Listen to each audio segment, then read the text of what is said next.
चलो बच्चे चलो घर जा। बच्चों को नहीं कह रहा चलो बच्चे चलो घर जा। बच्चों को नहीं कह रहा। आप सबने अपनी बहनों की समस्याओं को सुना और सभी बहनों ने दो चीजें कही हैं। सबसे पहले ये कहा है कि शोषण हो रहा है। क्यों? क्योंकि जैसे आशा बहुएं हैं, आंगनवाड़ी की बहनें हैं, शिक्षा मित्र की बहनें हैं, उनका ना वेतन बढ़ाया जा रहा है, ना मानदेय बढ़ाया जा रहा है, ना नियमितीकरण हो रहा है। और जब वे अपना हक मांगती हैं तब उनको पीटा जाता है, पुलिस द्वारा लाठियां बरसाई जाती हैं।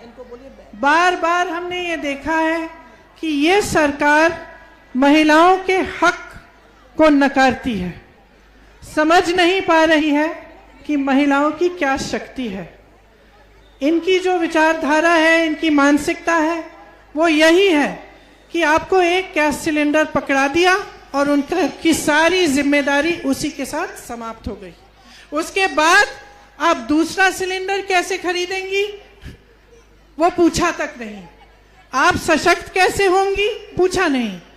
आपकी शिक्षा कैसे कंप्लीट होगी वो नहीं पूछा। आपका सशक्तिकरण, आपके लिए रोजगार कहां से पैदा करेंगे, कुछ नहीं किया। वो सोचते हैं कि सिर्फ एक ही गैस सिलेंडर देने से आप सब उनको वोट दे देंगे।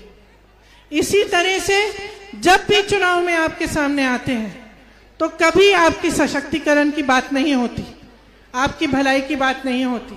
योजनाएं, स्कीम, बहुत घोषणाएं होती हैं, लेकिन उन घोषणाओं को कभी जमीन पर बनाया नहीं जाता है, कराया नहीं जाता है। जो मानसिकता ये है वो मानसिकता है कि महिलाओं को नकारा जा सकता है। मैंने ये नारा लड़की हूं लड़ सकती हूं क्यों शुरू किया है? मैं कहना चाहती हूं कि अब महिलाओं को कोई नकार नहीं सकता। आप इस देश की आधी आबादी हैं। जब महंगाई होती है बोझ कौन उठाता है? इस समाज का बोझ कौन उठाता है? जब से आप पैदा होती हैं तब से संघर्ष शुरू होता है।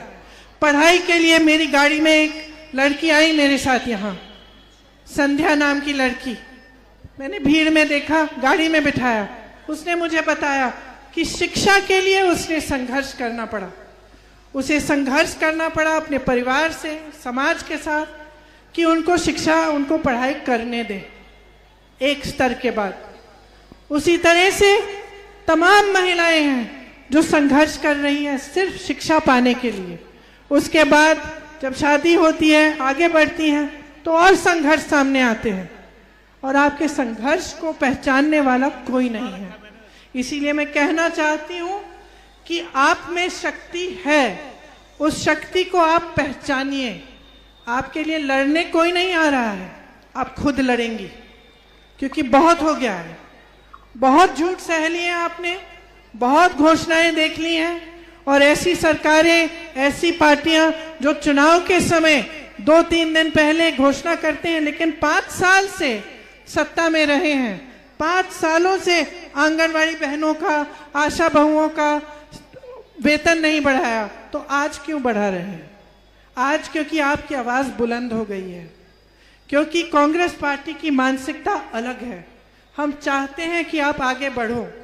हमने एक घोषणा पत्र बनाया है, उसका नाम है शक्ति विधान। शक्ति विधान में हमने ये लिखा है कि हम आपके लिए क्या करना चाहते हैं। सेहत के लिए, आपकी सेहत को मजबूत करने के लिए उदाहरण देती हूँ। जैसे आज हर ब्लॉक में पीएचसी होती हैं, उसमें अगर महिला जाए तो उसको सिर्फ पुरुष डॉक्टर मिलता है। हम ये कह रहे हैं कि हम हर जगह एक अलग सेक्शन बनाना चाहते हैं जिसमें हमारी बहनों के लिए एक महिला डॉक्टर हो जो आपकी समस्याओं को अलग से सुन पाए। इसी तरह से शिक्षा में हम कह रहे हैं कि हमें दक्षता विद्यालय बनाने हैं, हर जिले में बनाएंगे, जिससे लड़कियां वहां जा सकती हैं, शिक्षा के अलावा दक्षता की ट्रेनिंग मिल सकती है उनको, अलग अलग चीजों की, ताकि रोजगार पा पाए। हम कह रहे हैं कि जितने भी खाली रोजगार पड़े हैं, सरकारी जितनी भी भर्तियां हैं जो अभी पूरी नहीं हुई हैं, उन्हें हम पूरी करेंगे। 20 लाख लोगों को रोजगार देंगे, लेकिन हम कह रहे हैं कि इन 20 लाख में से 8 लाख रोजगार महिलाओं को मिलेंगे। तो हमने चाहे सेहत के लिए, चाहे शिक्षा के लिए, आपके स्वाभिमान के लिए, आपकी सुरक्षा के लिए, हमने बहुत सारी ऐसी घोषणाएं की हैं जिससे हम चाहते हैं कि आप सही ढंग से सशक्त बने। अगर आप अपनी राजनीतिक शक्ति समझेंगी, जिस तरह से हमने कहा है कि 40% महिलाओं को हम टिकट देंगे, इसका मतलब क्या है? इसका मतलब है कि आपकी पूरी तरह से राजनीति में भागीदारी होगी। आपकी भागीदारी होने से आपकी शक्ति बढ़ेगी।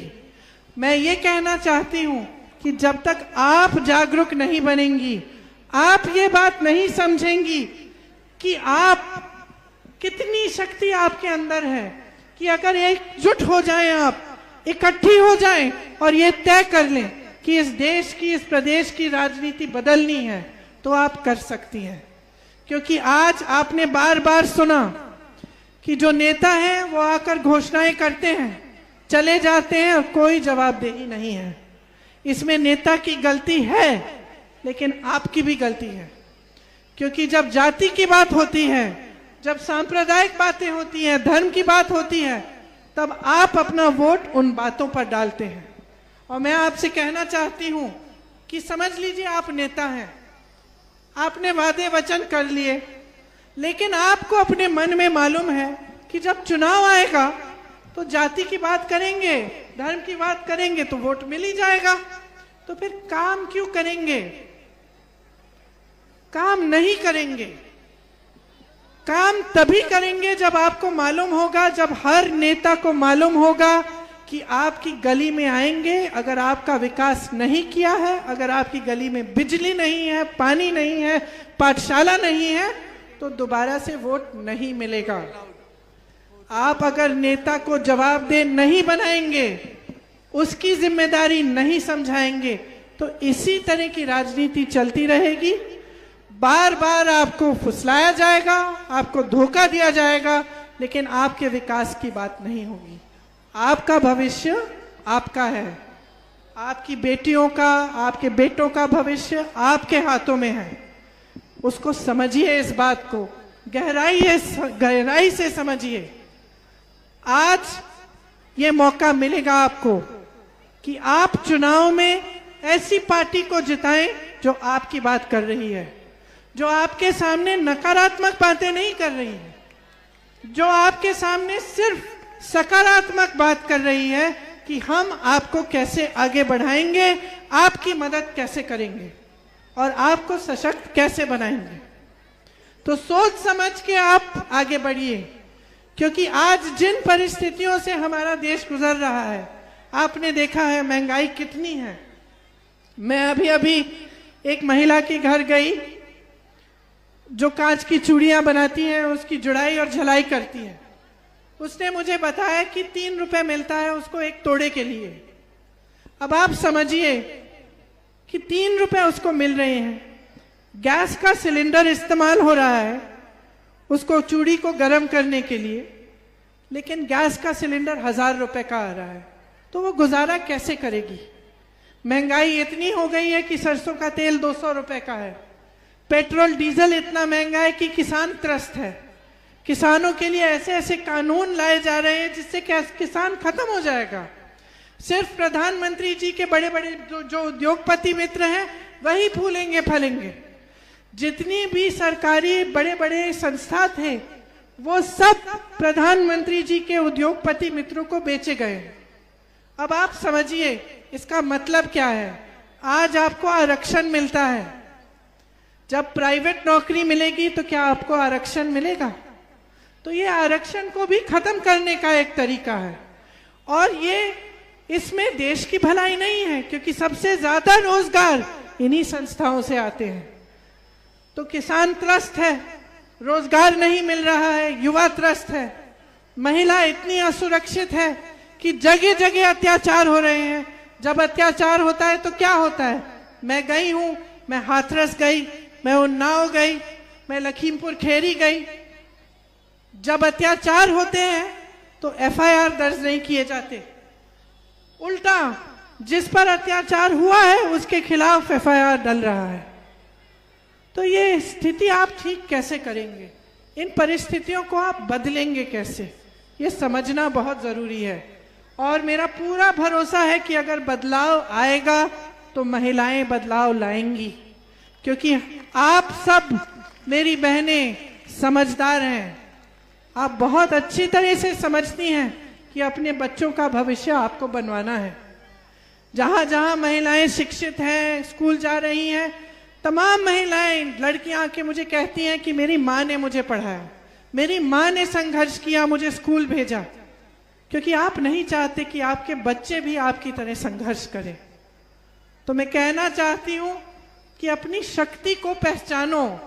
ये जो नारा है, ये लड़की हूं, लड़ सकती हूं, ये खोखला नारा नहीं है, ये सिर्फ वोटों को लेने का नारा नहीं है। ये नारा है आपको सशक्त करने का, कि आप पहचानो कि आप अब अपना शोषण बर्दाश्त नहीं करोगे।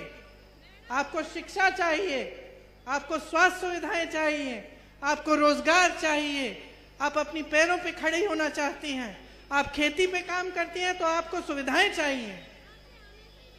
तो इसीलिए इस चुनाव में आप अगर कांग्रेस पार्टी को सशक्त करेंगी तो आप देखेंगी कि महिला सशक्त होगी।